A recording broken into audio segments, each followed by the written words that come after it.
Islam, istilah tabernakel tidak digunakan secara umum karena merupakan konsep yang lebih sering ditemukan dalam tradisi Yahudi dan Kristen. Tabernakel, dalam pengertian tradisional agama-agama tersebut, merujuk pada tempat suci atau kemah suci yang menjadi tempat kehadiran Tuhan, khususnya dalam tradisi Yahudi pada masa Musa.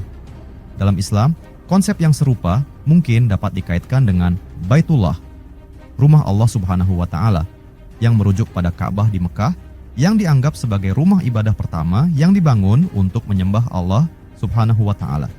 Ka'bah adalah pusat ibadah umat Islam dan arah kiblat dalam salat. Namun, tidak ada penggunaan istilah tabernakel dalam terminologi Islam. Islam lebih menekankan pada masjid sebagai tempat ibadah bersama dan salat untuk mendekatkan diri kepada Allah Subhanahu wa Ta'ala. Ka'bah sendiri memiliki nilai simbolis dan spiritual yang sangat tinggi dalam Islam, tetapi tidak diperlakukan seperti tabernakel dalam tradisi Yahudi atau Kristen. Pada suatu masa dalam sejarah bangsa Israel, ketika mereka berada di bawah pimpinan Musa, terjadi sebuah peristiwa besar yang menjadi awal mula hadirnya tabernakel, tempat suci yang melambangkan kehadiran Allah Subhanahu wa Ta'ala di tengah umatnya. Perjalanan bangsa Israel keluar dari Mesir menuju tanah perjanjian bukan hanya tentang kebebasan fisik, tetapi juga tentang hubungan spiritual yang diperbarui dengan Allah Subhanahu wa Ta'ala. Setelah perjalanan panjang dari Mesir dan melewati Laut Merah yang terbelah, bangsa Israel tiba di kaki Gunung Sinai. Di sanalah, di tengah guntur dan kilat yang menakutkan, Musa naik ke puncak gunung untuk berbicara dengan Allah Subhanahu wa Ta'ala. Dalam keheningan dan kemuliaan hadiratnya, Allah Subhanahu wa Ta'ala memberikan perintah kepada Musa, termasuk hukum-hukum dan rancangan detail untuk membangun sebuah tempat suci. Tempat itu disebut tabernakel, yang dalam bahasa Ibrani disebut Mishkan, artinya tempat tinggal. Allah Subhanahu wa Ta'ala berkata kepada Musa, "Buatlah tempat kudus bagiku, supaya aku boleh diam di tengah-tengah mereka." Disinilah misteri tabernakel dimulai. Mengapa Allah Subhanahu wa Ta'ala yang tak terbatas dan bersemayam di surga memilih untuk tinggal di tengah bangsa yang kecil dan seringkali tidak setia? Jawabannya sederhana namun dalam. Allah Subhanahu wa Ta'ala ingin menunjukkan kasih dan penyertaannya yang nyata kepada umatnya. Setelah turun dari gunung dengan petunjuk ilahi, Musa menyampaikan rencana itu kepada bangsa Israel. Mereka yang saat itu baru saja mengalami pembebasan dari Mesir, menyambut perintah tersebut dengan sukacita. Pria dan wanita mulai membawa persembahan, emas, perak, kain ungu, kulit domba, dan bahan-bahan lainnya. Orang-orang memberikan dengan murah hati, sampai akhirnya Musa harus meminta mereka berhenti membawa persembahan karena bahan-bahan yang terkumpul sudah lebih dari cukup. Di tengah keramaian persiapan, Allah Subhanahu wa Ta'ala memilih dua orang istimewa, Bezalel dan Aholiab, sebagai pengrajin utama. Keduanya dipenuhi roh Allah Subhanahu wa Ta'ala, diberi hikmat dan keahlian untuk membangun tabernakel sesuai desain yang sangat detail. Setiap ukiran, sulaman, dan perlengkapan memiliki makna simbolis, mencerminkan kemuliaan dan kekudusan Allah Subhanahu wa Ta'ala. Ketika tabernakel selesai dibangun, peristiwa yang luar biasa terjadi. Awan kemuliaan Allah Subhanahu wa Ta'ala turun dan memenuhi tempat itu sehingga Musa sendiri tidak dapat masuk ke dalam. Tabernakel menjadi tanda bahwa Allah Subhanahu wa Ta'ala benar-benar hadir di tengah umatnya, membimbing mereka dengan tiang awan pada siang hari dan tiang api pada malam hari. Namun, misteri itu tidak hanya berhenti pada kehadiran fisik Allah Subhanahu wa Ta'ala di tabernakel. Setiap bagian dari tabernakel, dari mezbah hingga ruang Maha Kudus, memiliki makna rohani yang lebih dalam. Misalnya, ruang Maha Kudus yang hanya dapat dimasuki imam besar sekali setahun pada hari pendamaian, melambangkan akses umat manusia kepada Allah Subhanahu wa Ta'ala melalui pengorbanan dan pendamaian. Tabernakel bukan hanya sebuah bangunan fisik, melainkan cerminan hubungan yang penuh kasih antara Allah Subhanahu wa Ta'ala dan umatnya. Ia adalah pengingat bahwa di tengah ketidakpastian hidup, Allah Subhanahu wa Ta'ala hadir dan ingin berdiam bersama umatnya. Tabernakel menjadi prototipe dari hubungan yang lebih sempurna yang akan datang melalui Yesus Kristus yang disebut Immanuel. Allah Subhanahu wa Ta'ala beserta kita. Kisah tabernakel adalah cerita tentang kasih, penyertaan, dan janji Allah Subhanahu wa Ta'ala yang tak berkesudahan. Misteri itu terus hidup hingga kini, mengingatkan umat manusia bahwa Allah Subhanahu wa Ta'ala selalu mencari hubungan dengan ciptaannya. Tabernakel adalah tempat suci yang dirancang sebagai tempat ibadah bagi bangsa Israel selama masa pengembaraan mereka di padang gurun.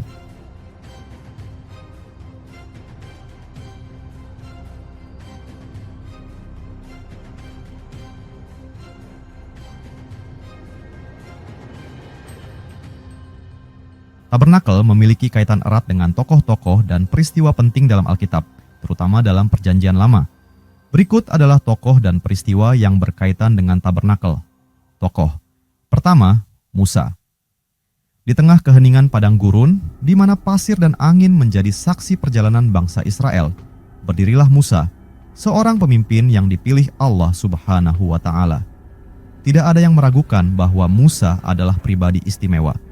Dari bayi yang diselamatkan dari sungai Nil hingga menjadi perantara antara Allah Subhanahu wa Ta'ala dan umatnya, perjalanan Musa dipenuhi keajaiban. Namun, salah satu tugas terbesarnya adalah membangun tabernakel, tempat suci yang menjadi lambang kehadiran Allah Subhanahu wa Ta'ala di tengah umatnya. Kisah ini dimulai di Gunung Sinai, gunung yang dipenuhi awan gelap dan kilat yang memancar dari puncaknya. Ketika bangsa Israel berkemah di lembah, Musa mendaki gunung untuk berbicara langsung dengan Allah Subhanahu wa Ta'ala.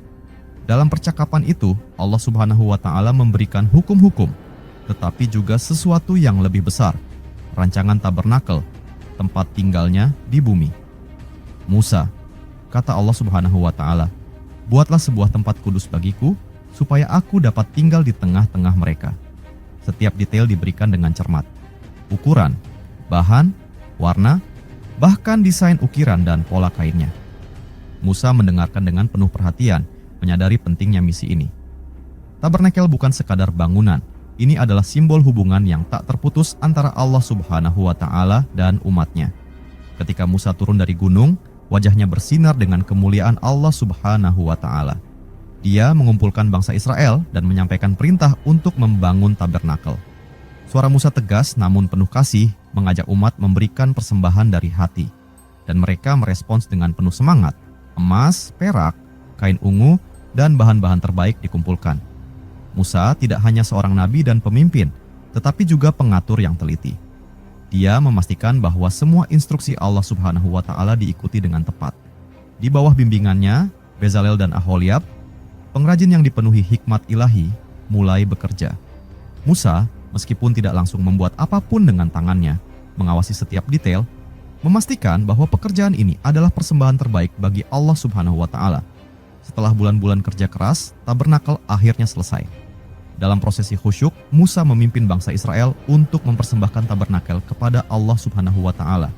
Peristiwa yang luar biasa terjadi, awan kemuliaan Allah Subhanahu wa Ta'ala turun dan memenuhi tempat itu. Musa berdiri di depan tabernakel, menyaksikan dengan penuh kekaguman.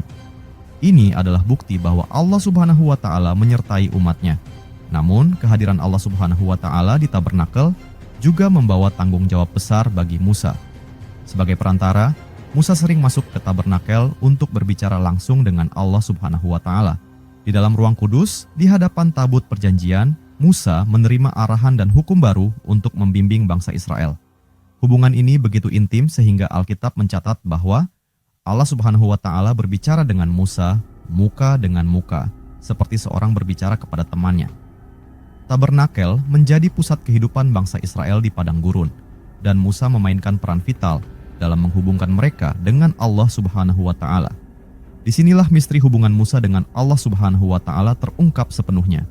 Dia bukan hanya seorang pemimpin, tetapi juga perantara dan pendukung rohani bagi umat.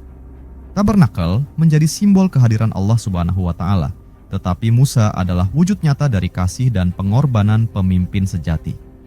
Saat Musa merenungkan hari-hari di Gunung Sinai dan tabernakel yang berdiri megah di tengah kemah bangsa Israel, ia tahu bahwa misinya lebih dari sekadar memimpin bangsa ini ke tanah perjanjian. Ia telah menjadi bagian dari rencana besar Allah Subhanahu wa Ta'ala untuk tinggal di antara umatnya. Tabernakel dan Musa tidak dapat dipisahkan. Keduanya adalah simbol hubungan mendalam antara Allah Subhanahu wa Ta'ala dan manusia. Sebuah hubungan yang dimulai di padang gurun, tetapi berlangsung hingga kini. Kedua, Bezalel dan Aholiab. Di tengah padang gurun yang sunyi, bangsa Israel berada dalam perjalanan menuju tanah perjanjian. Dalam perjalanan itu, Allah Subhanahu wa Ta'ala memberi perintah besar kepada Musa membangun sebuah tabernakel, tempat suci yang akan menjadi lambang kehadiran Allah Subhanahu wa Ta'ala di tengah-tengah umatnya. Tetapi tugas ini bukan hanya tentang ketaatan, melainkan tentang keindahan, keahlian, dan pengabdian. Disinilah muncul dua tokoh istimewa, Bezalel dan Aholiab, yang dipilih langsung oleh Allah Subhanahu wa Ta'ala untuk menjadi arsitek utama dalam proyek suci ini.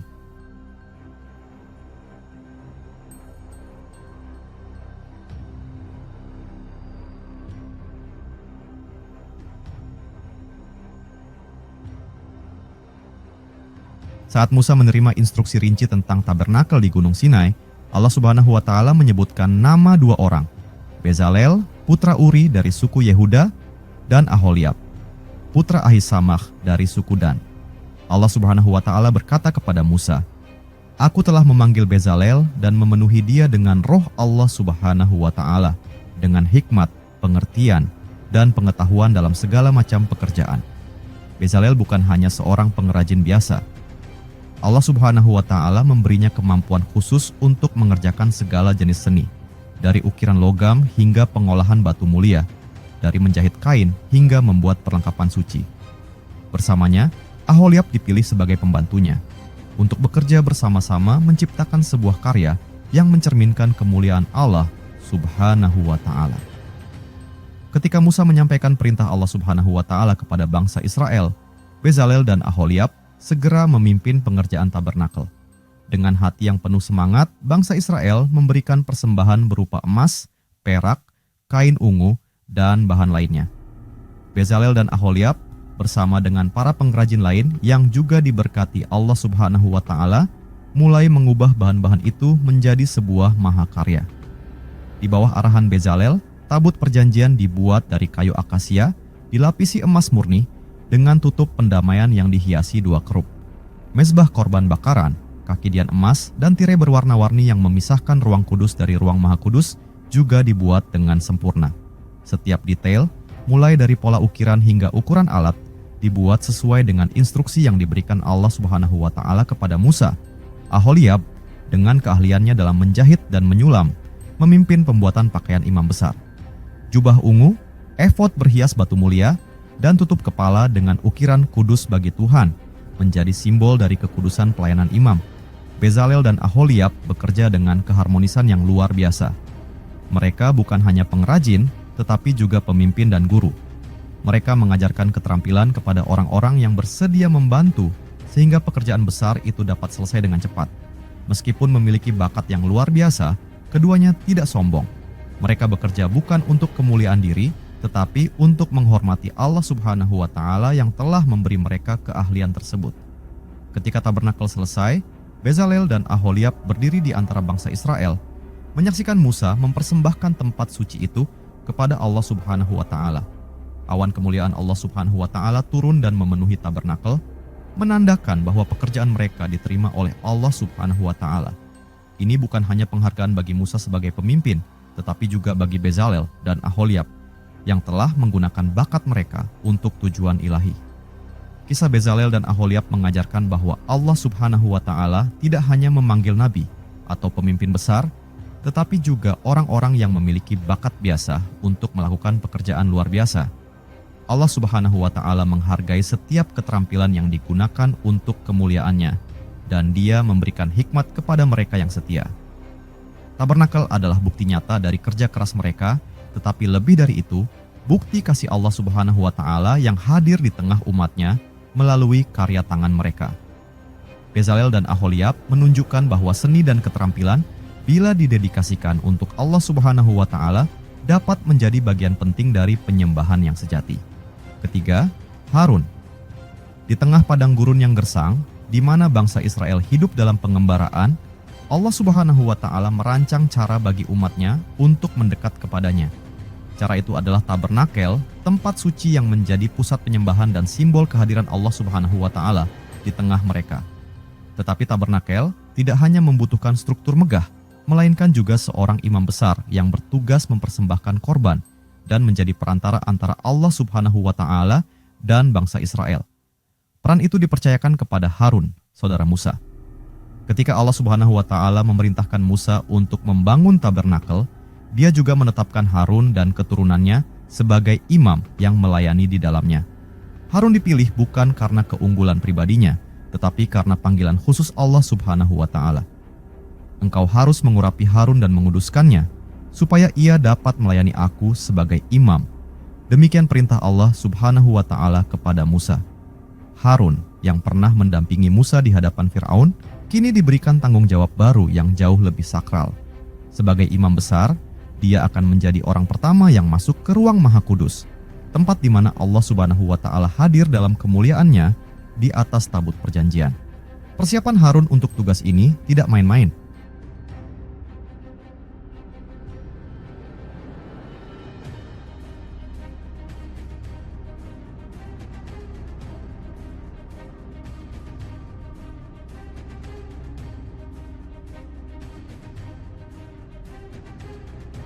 Allah Subhanahu wa taala memerintahkan pembuatan pakaian khusus untuknya, efod dari kain ungu dengan hiasan batu mulia, pelindung dada dengan 12 batu permata yang melambangkan suku-suku Israel, dan sebuah penutup kepala bertuliskan Kudus bagi Tuhan.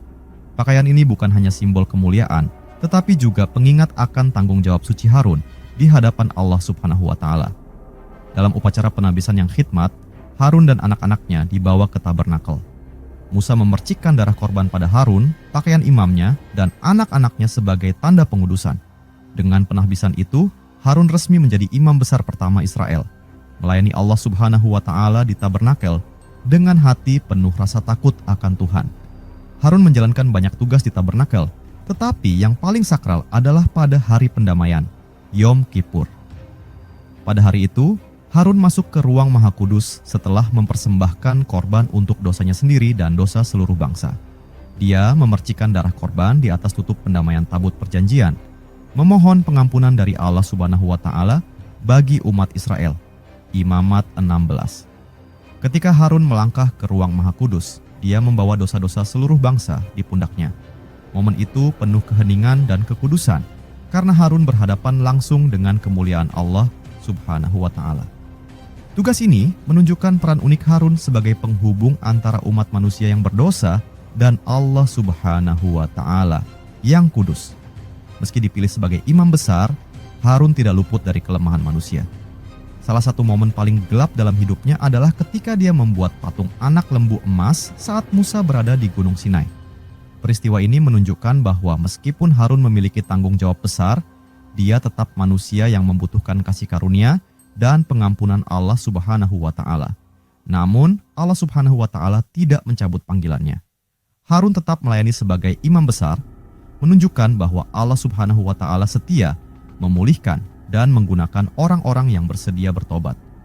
Ketika tabernakel berdiri di tengah-tengah bangsa Israel, Harun menjadi simbol pengabdian dan kasih Allah Subhanahu wa taala. Melalui pelayanan Harun dan anak-anaknya, bangsa Israel belajar tentang pentingnya kekudusan, pengorbanan, dan hubungan dengan Allah Subhanahu wa taala. Tabernakel bukan hanya bangunan fisik, tetapi juga cerminan kasih Allah Subhanahu wa taala yang memungkinkan manusia mendekat kepadanya melalui perantaraan seorang imam. Harun meninggalkan warisan yang berharga. Dari keturunannya muncul garis imam besar yang terus melayani hingga masa pembangunan Bait Suci. Meskipun Harun telah lama tiada, perannya dalam sejarah tabernakel tetap hidup sebagai teladan pengabdian kepada Allah Subhanahu wa taala yang penuh kasih. Keempat, bangsa Israel. Di tengah gurun yang luas dan panas, bangsa Israel berjalan dalam pengembaraan panjang dari Mesir menuju tanah perjanjian. Mereka adalah umat yang telah menyaksikan mukjizat besar, laut yang terbelah, manna yang turun dari langit, dan air yang memancar dari batu karang. Namun, mereka juga adalah bangsa yang sering kali diliputi ketakutan, keluhan, dan ketidakpercayaan. Dalam perjalanan ini, Allah Subhanahu wa taala memberikan sebuah hadiah rohani yang menjadi pusat kehidupan mereka. Tabernakel, tempat suci yang melambangkan kehadiran Allah Subhanahu wa taala di tengah umatnya. Setelah keluar dari Mesir, bangsa Israel tiba di kaki Gunung Sinai. Di gunung itu, Allah Subhanahu wa taala memberikan hukum-hukumnya kepada Musa, termasuk rancangan untuk membangun tabernakel. Allah Subhanahu wa taala berkata kepada Musa, "Buatlah tempat kudus bagiku, supaya aku dapat tinggal di tengah-tengah mereka." Pernyataan ini adalah momen luar biasa, Allah Subhanahu wa Ta'ala yang Maha Besar, yang menciptakan langit dan bumi, berkenan tinggal di tengah-tengah bangsanya. Namun, kehadiran Allah Subhanahu wa Ta'ala membutuhkan tempat yang kudus, dan tabernakel adalah simbol hubungan ini. Musa menyampaikan perintah Allah Subhanahu wa Ta'ala kepada bangsa Israel. Mendengar itu, seluruh bangsa bersatu dalam semangat yang sama. Mereka memberikan persembahan, emas, perak, kain ungu, dan bahan-bahan terbaik yang mereka miliki.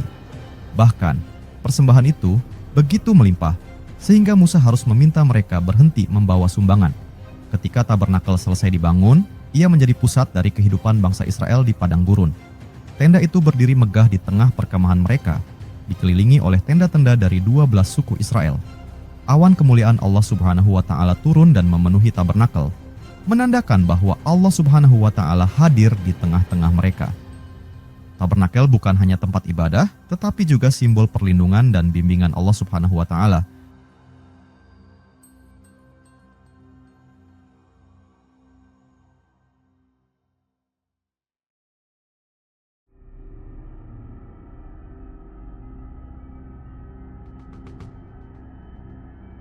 Tiang awan di siang hari dan tiang api di malam hari selalu berada di atas tabernakel, menjadi petunjuk bagi bangsa Israel kapan harus berkemah dan kapan harus melanjutkan perjalanan mereka. Setiap kali awan itu bergerak, bangsa Israel mengikuti dengan tabernakel dibongkar dan dipindahkan ke lokasi baru. Tabernakel juga mengajarkan bangsa Israel tentang kekudusan. Mereka tidak bisa mendekati Allah Subhanahu wa Ta'ala dengan sembarangan. Ada aturan dan tata cara yang harus diikuti. Korban harus dipersembahkan di mezbah. Imam harus mengenakan pakaian khusus. Dan hanya imam besar yang diizinkan masuk ke ruang Maha Kudus pada hari pendamaian. Melalui tabernakel, bangsa Israel belajar bahwa Allah Subhanahu wa Ta'ala adalah kudus dan mereka sebagai umatnya dipanggil untuk hidup kudus. Namun, mereka juga diajarkan tentang kasih karunia Allah Subhanahu wa Ta'ala yang menyediakan cara bagi mereka untuk mendekat kepadanya melalui korban dan doa. Bagi bangsa Israel, tabernakel adalah lebih dari sekadar tempat ibadah. Ia adalah simbol kehadiran Allah Subhanahu wa Ta'ala yang nyata di tengah mereka.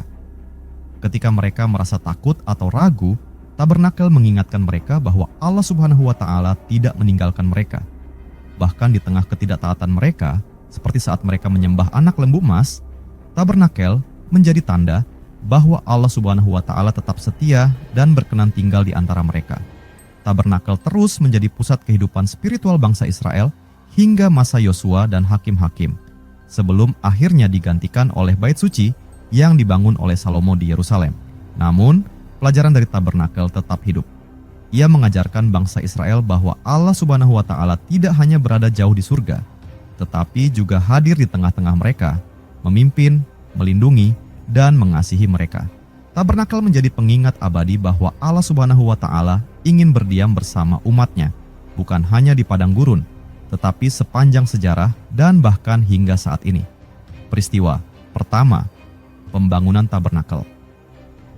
Di tengah padang gurun yang luas, bangsa Israel berkemah dikelilingi oleh pasir dan bukit-bukit batu. Setelah keluar dari perbudakan di Mesir, mereka kini hidup dalam perjalanan menuju tanah perjanjian. Dalam perjalanan itu, Allah Subhanahu wa Ta'ala memberikan perintah kepada Musa untuk membangun tabernakel, tempat kudus yang akan menjadi pusat penyembahan dan simbol kehadirannya di tengah bangsa Israel. Di puncak Gunung Sinai, Musa berdiri dalam hadirat Allah Subhanahu wa Ta'ala. Suaranya menggema dalam kemegahan, memberikan perintah untuk membangun tabernakel. Allah Subhanahu wa Ta'ala berkata, "Buatlah tempat kudus bagiku supaya aku dapat tinggal di tengah-tengah mereka." Allah Subhanahu wa Ta'ala tidak hanya memberi Musa perintah, tetapi juga rancangan yang sangat rinci, ukuran, bahan, warna, hingga pola hiasan. Tabernakel harus dibangun dengan kesempurnaan, karena itu adalah tempat di mana Allah Subhanahu wa Ta'ala akan berdiam. Musa turun dari gunung membawa petunjuk ilahi itu. Wajahnya bersinar, mencerminkan kemuliaan Allah Subhanahu wa Ta'ala, dan ia segera mengumpulkan seluruh bangsa Israel. Di hadapan umat, Musa menyampaikan perintah Tuhan dan mengajak mereka untuk mengambil bagian dalam pekerjaan besar ini. Barang siapa yang tergerak hatinya, bawalah persembahan kepada Tuhan, kata Musa. Mendengar itu, bangsa Israel merespons dengan semangat luar biasa. Orang-orang membawa emas, perak, tembaga, kain ungu, dan bahan-bahan terbaik yang mereka miliki. Wanita memintal benang dan menenun kain, sementara pria menyumbangkan kayu akasia dan batu permata. Begitu besar kemurahan hati mereka sehingga Musa harus meminta mereka berhenti membawa persembahan karena bahan-bahan yang terkumpul sudah lebih dari cukup. Semangat bangsa Israel dalam memberikan persembahan mencerminkan hati mereka yang penuh syukur kepada Allah Subhanahu wa Ta'ala yang telah membebaskan mereka dari Mesir. Di tengah persiapan itu, Allah Subhanahu wa Ta'ala memilih dua orang istimewa, Bezalel dari suku Yehuda dan Aholiab dari suku Dan. Allah Subhanahu wa Ta'ala memenuhi mereka dengan rohnya, memberi mereka hikmat dan keterampilan untuk mengerjakan semua yang diperlukan. Bezalel menjadi pemimpin para pengrajin, sementara Aholiab menjadi asistennya. Bersama dengan tim pengrajin lainnya, mereka mulai membangun tabernakel. Tiap ukiran, jahitan, dan perlengkapan dibuat dengan cermat sesuai dengan rancangan yang diberikan Allah Subhanahu wa Ta'ala. Tabut perjanjian, mezbah, kaki dian emas, dan tirai berwarna-warni semuanya dikerjakan dengan sempurna. Setelah berbulan-bulan kerja keras, tabernakel akhirnya selesai. Di tengah kemah bangsa Israel, tempat kudus itu berdiri dengan megah. Tabernakel terdiri dari dua ruang utama, ruang kudus, tempat kaki dian, meja roti sajian, dan mezbah dupa, serta ruang maha kudus, tempat tabut perjanjian diletakkan.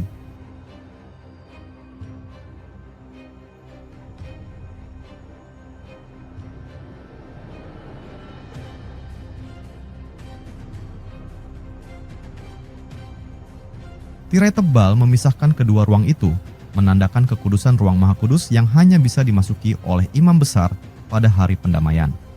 Ketika tabernakel selesai, Musa dan bangsa Israel mempersembahkan tempat itu kepada Allah Subhanahu wa Ta'ala. Peristiwa yang luar biasa terjadi. Awan kemuliaan Allah Subhanahu wa Ta'ala turun dan memenuhi tabernakel. Musa tidak dapat masuk ke dalam karena kemuliaan Allah Subhanahu wa Ta'ala begitu besar. Tiang awan dan tiang api menjadi tanda kehadiran Allah Subhanahu wa Ta'ala yang memimpin bangsa Israel selama perjalanan mereka. Mulai saat itu, tabernakel menjadi pusat kehidupan bangsa Israel. Mereka berkemah di sekitarnya, dan setiap kali awan kemuliaan Allah Subhanahu wa Ta'ala bergerak, tabernakel dibongkar dan diangkut, lalu didirikan kembali di tempat perhentian baru. Tabernakel bukan hanya sebuah tenda, tetapi juga pengingat bahwa Allah Subhanahu wa Ta'ala hadir di tengah umatnya. Pembangunan tabernakel adalah kisah tentang iman, ketaatan, dan kasih Allah Subhanahu wa Ta'ala yang besar. Bangsa Israel belajar bahwa Allah Subhanahu wa Ta'ala bukan hanya membebaskan mereka dari Mesir, tetapi juga ingin berdiam bersama mereka, membimbing dan memberkati mereka sepanjang perjalanan. Kedua, penggunaan tabernakel dalam perjalanan di padang gurun. Di tengah hamparan padang gurun yang tandus, dengan langit biru tanpa awan dan angin yang menerbangkan debu, bangsa Israel menjalani perjalanan panjang menuju tanah perjanjian. Dalam pengembaraan itu, di tengah perkemahan mereka, berdiri sebuah tenda yang berbeda dari semua tenda lainnya. Tabernakel, tempat kudus yang dirancang oleh Allah Subhanahu wa Ta'ala sendiri. Tabernakel bukan sekadar bangunan, tetapi pusat penyembahan, bimbingan, dan hubungan antara Allah Subhanahu wa Ta'ala dan umatnya. Setelah tabernakel selesai dibangun, Allah Subhanahu wa Ta'ala menunjukkan kehadirannya dengan cara yang luar biasa. Awan kemuliaan Allah Subhanahu wa Ta'ala turun dan memenuhi tempat itu. Pada siang hari, tiang awan berada di atas tabernakel. Sementara pada malam hari, tiang api bercahaya menerangi perkemahan bangsa Israel. Kehadiran tiang awan dan api itu menjadi tanda bahwa Allah Subhanahu wa Ta'ala selalu bersama mereka. Tabernakel menjadi pusat kehidupan spiritual bangsa Israel. Di dalamnya, imam-imam yang dipimpin oleh Harun mempersembahkan korban harian untuk dosa-dosa bangsa, membakar dupa, dan menjaga kaki dian emas tetap menyala. Setiap persembahan dan doa yang naik dari tabernakel melambangkan hubungan bangsa Israel dengan Allah Subhanahu wa Ta'ala yang kudus dan penuh kasih. Tabernakel juga menjadi tanda bagi bangsa Israel kapan harus bergerak dan kapan harus berkemah. Ketika tiang awan naik dari atas tabernakel, itu adalah perintah bagi bangsa Israel untuk membongkar perkemahan mereka dan melanjutkan perjalanan. Mereka mengikuti tiang awan yang memimpin jalan mereka. Namun, jika tiang awan tetap diam, bangsa Israel juga tetap tinggal di tempat itu. Setiap kali tabernakel dibongkar, suku Lewi yang ditugaskan untuk melayani di tabernakel dengan hati-hati mengangkut semua bagian dan perlengkapannya. Tabut perjanjian, benda paling suci di dalam tabernakel, diangkut dengan tongkat khusus dan dijaga dengan penuh penghormatan. Ketika bangsa Israel sampai di tempat perhentian baru, suku Lewi mendirikan tabernakel kembali di tengah perkemahan mereka.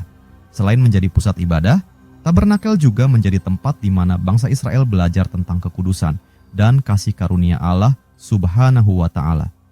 Setiap aturan yang diberikan kepada mereka, mulai dari tata cara mempersembahkan korban hingga perayaan hari-hari besar seperti Hari Pendamaian, mengajarkan mereka bahwa Allah Subhanahu wa Ta'ala adalah kudus, tetapi juga penuh kasih dan siap untuk mengampuni. Hari Pendamaian, Yom Kippur, adalah salah satu momen paling sakral di tabernakel. Pada hari itu, imam besar memasuki ruang Maha Kudus, membawa darah korban untuk memohon pengampunan atas dosa-dosa seluruh bangsa. Tabernakel menjadi tempat di mana dosa bangsa Israel tidak hanya diakui, tetapi juga diperdamaikan melalui pengorbanan.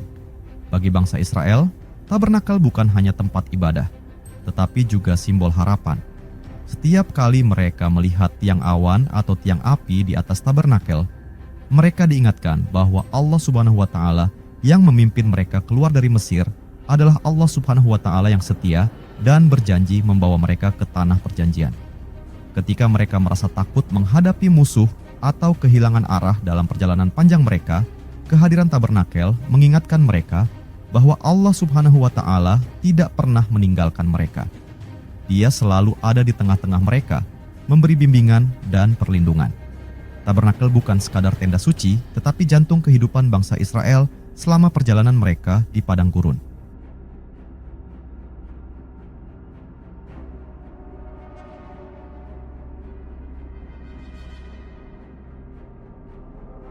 Melalui tabernakel, Allah Subhanahu wa Ta'ala menunjukkan bahwa Dia adalah Allah Subhanahu wa Ta'ala yang hadir, memimpin, mengampuni, dan memberkati umat-Nya.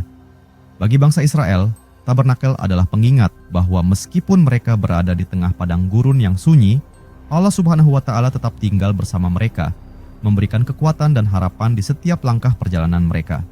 Ketiga, Hari Pendamaian, Yom Kippur. Di tengah padang gurun yang luas, tabernakel berdiri megah di tengah perkemahan bangsa Israel. Ia adalah tanda kehadiran Allah Subhanahu wa Ta'ala yang nyata di antara umat-Nya, tempat di mana manusia yang berdosa dapat mendekat kepada Allah Subhanahu wa Ta'ala yang kudus. Namun di antara hari-hari penyembahan yang biasa, ada satu hari yang lebih kudus dari semuanya, Hari Pendamaian, yang dikenal sebagai Yom Kippur. Pada hari ini, dosa-dosa bangsa Israel diakui, ditebus, dan dihapuskan melalui upacara yang penuh kekhidmatan. Hari Pendamaian adalah saat yang dinantikan sekaligus ditakuti. Seluruh bangsa Israel bersiap dengan hati yang tertunduk, sadar bahwa dosa-dosa mereka selama setahun terakhir akan diperhitungkan. Hari itu adalah hari puasa, doa, dan penyesalan. Imam besar, yang pada masa itu adalah Harun, memiliki tugas yang sangat penting. Sebelum memasuki ruang Maha Kudus di tabernakel, Harun harus mempersiapkan dirinya dengan hati-hati. Ia mandi, mengenakan pakaian putih sederhana sebagai simbol kemurnian, dan mempersembahkan korban untuk dirinya sendiri terlebih dahulu, agar dosanya dihapus sebelum ia dapat membawa dosa-dosa bangsa Israel ke hadapan Allah Subhanahu wa Ta'ala. Tabernakel memiliki dua ruang, ruang kudus, tempat para imam melayani setiap hari, dan ruang Maha Kudus, tempat tabut perjanjian berada. Ruang Maha Kudus adalah tempat paling suci, karena di sanalah Allah Subhanahu wa Ta'ala menyatakan hadirat-Nya di antara kerup-kerup yang terukir di atas tabut perjanjian. Pada hari pendamaian, hanya imam besar yang diizinkan memasuki ruang Maha Kudus, dan itu pun hanya sekali setahun. Harun melangkah masuk dengan hati-hati, membawa dupa yang menghasilkan asap harum untuk menutupi kemuliaan Allah Subhanahu wa Ta'ala, sehingga ia tidak mati. Ia juga membawa darah korban yang ia percikan di atas tutup pendamaian, bagian atas tabut perjanjian. Setiap tetesan darah yang jatuh adalah simbol pengampunan. Allah Subhanahu wa Ta'ala dalam kasih karunia-Nya menerima darah itu sebagai pendamaian bagi dosa-dosa seluruh bangsa Israel. Pada Yom Kippur, 2 kambing digunakan dalam upacara. 1 kambing dikorbankan sebagai penebus dosa dan darahnya dipersembahkan di tabernakel. Kambing kedua, yang dikenal sebagai kambing Azazel, tidak dikorbankan. Sebaliknya, imam besar meletakkan tangannya di kepala kambing itu mengakui semua dosa bangsa Israel di atasnya. Setelah itu, kambing Azazel dilepaskan ke padang gurun, melambangkan bahwa dosa-dosa bangsa Israel telah dibawa jauh dari mereka. Pemandangan kambing itu menghilang di kejauhan menjadi pengingat visual bahwa Allah Subhanahu wa Ta'ala telah menghapus dosa mereka. Hari pendamaian bukan hanya tentang upacara, itu adalah momen ketika bangsa Israel menyadari betapa seriusnya dosa mereka di hadapan Allah Subhanahu wa Ta'ala yang kudus. Namun, Yom Kippur juga menunjukkan kasih karunia Allah Subhanahu wa Ta'ala. Meskipun dosa mereka besar, Allah Subhanahu wa Ta'ala menyediakan cara bagi mereka untuk diampuni dan diperbarui. Tabernakel memainkan peran sentral dalam upacara ini. Di sanalah darah ditumpahkan, doa-doa dinaikkan, dan pengampunan diberikan. Setiap detil upacara di tabernakel mengajarkan bangsa Israel tentang kebutuhan akan pengorbanan dan pentingnya hubungan mereka dengan Allah Subhanahu wa Ta'ala. Ketika hari itu berakhir, bangsa Israel pulang ke tenda-tenda mereka dengan rasa syukur. Mereka tahu bahwa dosa-dosa mereka telah dihapus dan hubungan mereka dengan Allah Subhanahu wa Ta'ala telah diperbarui. Tabernakel tetap berdiri di tengah mereka, menjadi pengingat bahwa Allah Subhanahu wa Ta'ala tidak hanya memimpin mereka secara fisik melalui padang gurun, tetapi juga memimpin mereka secara rohani, membawa mereka lebih dekat kepadanya. Yom Kippur adalah momen paling sakral dalam kehidupan bangsa Israel, dan tabernakel adalah panggung utama di mana kasih, keadilan, dan pengampunan Allah Subhanahu wa Ta'ala dinyatakan.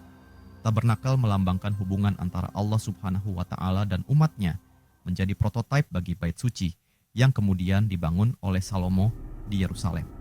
Di tengah tradisi dan sejarah keagamaan, tabernakel berdiri sebagai simbol pengabdian, kekudusan, dan kehadiran Tuhan di tengah umatnya. Meski tabernakel berasal dari tradisi Yahudi, kisah dan nilai-nilainya membawa pesan universal yang relevan bagi siapa saja yang mencari hubungan yang lebih dekat dengan Allah Subhanahu wa Ta'ala, termasuk kaum Muslim.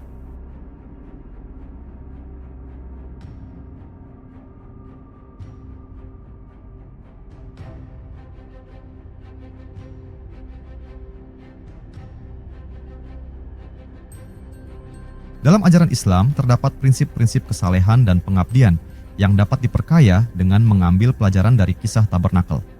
Tabernakel dalam tradisinya adalah simbol kehadiran Allah Subhanahu wa Ta'ala di tengah bangsa Israel. Bagi kaum Muslim, hal ini sejalan dengan konsep takwa, kesadaran akan kehadiran Allah Subhanahu wa Ta'ala dalam setiap aspek kehidupan. Seperti tabernakel yang berdiri di tengah perkemahan bangsa Israel, kehadiran Allah Subhanahu wa Ta'ala dalam Islam juga diyakini selalu ada di tengah-tengah umatnya, memimpin dan membimbing mereka. Pelajaran dari tabernakel mengingatkan kaum Muslim untuk selalu menghadirkan Allah Subhanahu wa Ta'ala dalam hati dan tindakan, baik dalam ibadah maupun kehidupan sehari-hari. Kesadaran ini menjadi landasan utama dalam melaksanakan kewajiban seperti salat, zakat, puasa, dan haji. Dalam tabernakel, hanya mereka yang telah disucikan yang diizinkan melayani, dan korban dipersembahkan sebagai tanda penyesalan atas dosa. Islam juga menekankan pentingnya kekudusan, baik secara fisik maupun spiritual. Umat Islam diwajibkan menjaga kebersihan dalam wudhu dan salat, serta membersihkan hati dari sifat-sifat buruk seperti iri hati, kesombongan, dan dengki. Konsep pengorbanan, seperti yang terlihat dalam kisah tabernakel, juga tercermin dalam ibadah kurban pada Idul Adha. Pengorbanan adalah simbol ketaatan dan penyerahan diri kepada Allah Subhanahu wa Ta'ala, sama seperti korban di tabernakel, adalah simbol penyesalan dan rekonsiliasi dengan Tuhan. Tabernakel adalah tempat di mana bangsa Israel beribadah, berdoa, dan mencari petunjuk dari Allah Subhanahu wa Ta'ala. Dalam Islam, fungsi ini diwujudkan dalam masjid, yang menjadi pusat kehidupan spiritual umat Muslim. Seperti tabernakel, masjid adalah tempat untuk mengingat Allah Subhanahu wa Ta'ala, memperkuat komunitas, dan menyatukan umat dalam ibadah bersama. Pelajaran dari tabernakel mendorong umat Muslim untuk lebih menghargai masjid sebagai tempat ibadah, bukan hanya secara fisik tetapi juga secara spiritual. Masjid seharusnya menjadi pusat kesadaran bahwa Allah Subhanahu wa Ta'ala adalah inti dari kehidupan setiap individu dan komunitas. Bangsa Israel memberikan persembahan secara sukarela untuk membangun tabernakel, menunjukkan semangat kebersamaan dalam melayani Allah Subhanahu wa Ta'ala. Islam juga mengajarkan pentingnya kebersamaan dan gotong royong dalam melakukan kebaikan. Prinsip ini terlihat dalam zakat, sedekah, dan berbagai bentuk amal sosial. Pelajaran dari tabernakel mengajarkan bahwa ibadah bukan hanya tentang hubungan individu dengan Allah Subhanahu wa Ta'ala, tetapi juga tentang kontribusi kepada masyarakat. Dalam kebersamaan, ibadah menjadi lebih bermakna, seperti pembangunan tabernakel yang dilakukan oleh seluruh bangsa Israel.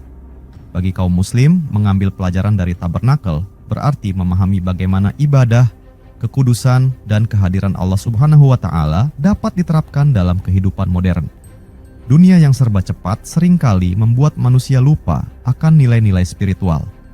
Pelajaran ini mengingatkan bahwa meskipun dunia berubah, hubungan dengan Allah Subhanahu wa Ta'ala tetap menjadi inti dari kehidupan.